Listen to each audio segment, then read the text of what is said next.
Hello. I know this isn't ideal of me to record a video while I'm driving. I hope you don't mind. But driving to me gives me so many ideas. It's like my type of meditation, I guess. But I wanted to talk about something that has been coming up pretty frequently within the scope of my friendships and just topic of discussion with other people. And I feel like it's been pretty prevalent. I've had this specific conversation that I'm going to have 3 times this past week with 3 different people that don't even know each other. So that's why I'm like, I really want to make a video about this because I've just been so vocal about it that I feel like I want to share it. Okay, so, and wait, one more thing. I want to know, before I give my example of this, I want to know what people currently feel it means to be kind to yourself and to take care of yourself. Like what that definition means for you before I give you the outlook that I want to give you, and that I've also kind of given to the people that I've discussed this with the past couple days, like a different outlook on what that means. And after I had my conversations with them, it was different from what their thought process was beforehand. So I love that stuff. So if you don't mind, I would love for you to leave some feedback on what that looks like for you before I give you my example of my explanation for myself. Sorry, I gotta switch hands. Okay, so when I was in therapy, my therapist would say to me, you know, you have to be kind to yourself, and take care of yourself. And I mean, I thought by sitting in a therapist's office, that would have been good enough. But realistically, I had to learn what that meant. And I remember the one therapist, because there were other therapists that I probably wasn't very comfortable opening up with, or being truthful, I guess, 100%. This particular therapist, I told her, I have no idea what the hell that means. Like, what are you talking about? I don't get it. And she was like, okay, well, this is where you're gonna have to make the decisions to honor yourself. And that might sound just very easy to do, but when you're coming out of a situation where you were dealing with people who were abusive, your reality is construed. It's not normal. So it's like you have to get yourself back into that normal way of thinking. And this is a huge step in that. I mean, it was a complete game changer once I understood what that actually meant, because not only was I working on taking care of myself, but by honoring that, it trickled into everything around me, meaning my children, the friendships that I had, or just regular interactions that I would have with people. It would have me in a place where I was emotionally stable. Sorry, my son is calling me. He calls me like 20 times a day. He's 5. So I wanted to just share this because my hope is that it brings a different outlook to people, and it's a positive one, right? Like I don't want to give you any negative outlooks. I would like to give you positive outlooks. So for me, taking care of myself meant that I was paying attention to how people, places, and situations made me feel. And by doing that, I'm not going to go off on a tangent. I'll get there. Okay. So that's the most important thing, is honoring yourself. And a couple things happen by doing that, because when you're in relationships with people and it's an abusive situation, your self-worth is not where it needs to be. You know, your self-esteem, your self-worth, they're gaslighting you, they're making you second guess your perception of your reality. All that type of stuff is very maddening and it's very psychotic. So when it comes to times like this where we have to honor ourselves, it sounds so simple, but it's really not. It's not an easy task. So that's where I started. What I started doing was I just started paying attention to how my body felt. You know, if I just remotely thought about someone, like I can very easily say, I'm going to be honest with you, even when I think about my mother, I get anxiety. I have literal physical aspects that happen to me, like physical symptoms that happen to me, where I could get a knot in my stomach. my heart starts racing. Even now as I'm talking about it, I feel like I have to take a deep breath. You know, I get my chest gets heavy. So those are those very things where I am going to be kind to myself. So if I know that my mom brings up this physical reaction to me, I'm going to be kind to myself, and I'm not going to interact with her. And I mean, I know it sounds fucked up. Hopefully people who are on my channel get the gist of what it's like to be able to say that about your mother and not be like, oh my gosh, why would you say such a thing about your mother? Yeah, everybody has a definition of what a mother is. To me, it's just a word. There's no substance to who my mother is as a person. So I know I'm not the only person in that as well.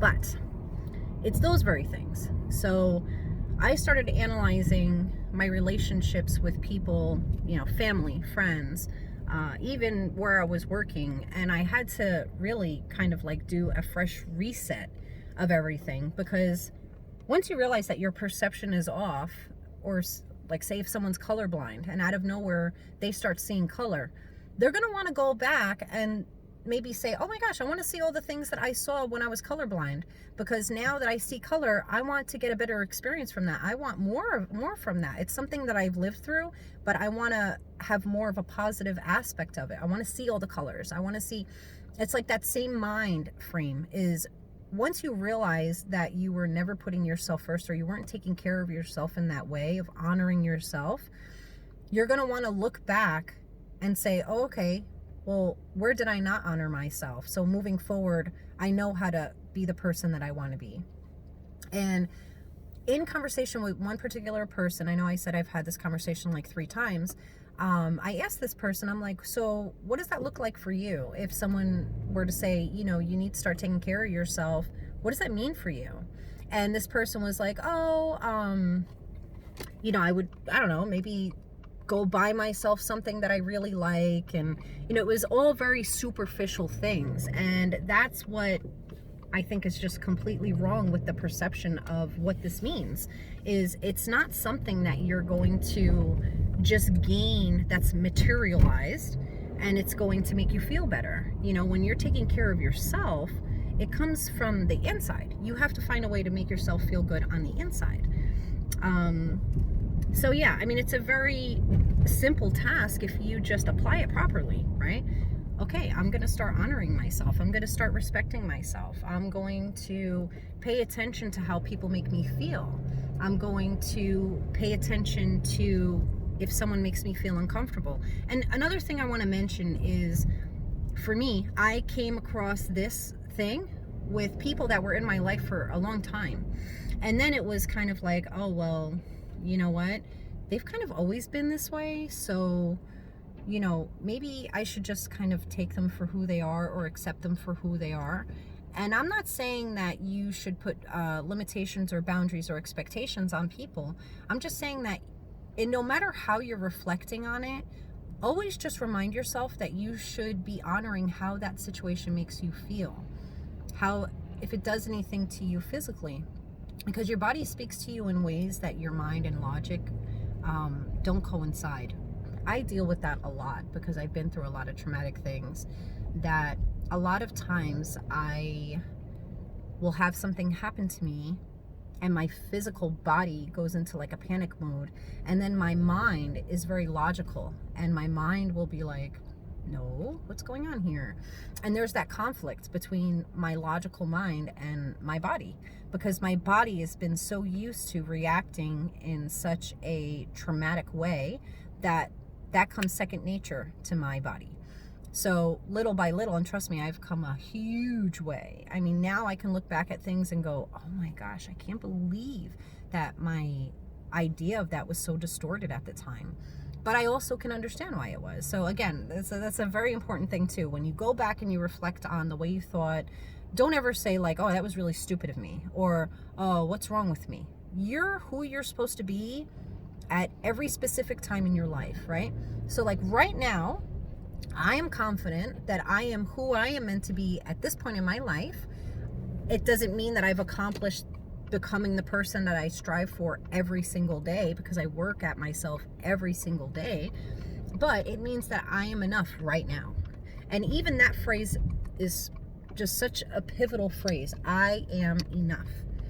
And it's something that I practice with my daughter. I know I'm jumping all over the place, but my daughter's 9 years old, and as parents, when we go through these type of things, we project onto our children a lot of these characteristics that we try to change.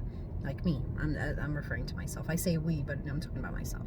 So that was one of the things that was an eye-opener for me, is when I started seeing that my daughter was mirroring my, how do I phrase this?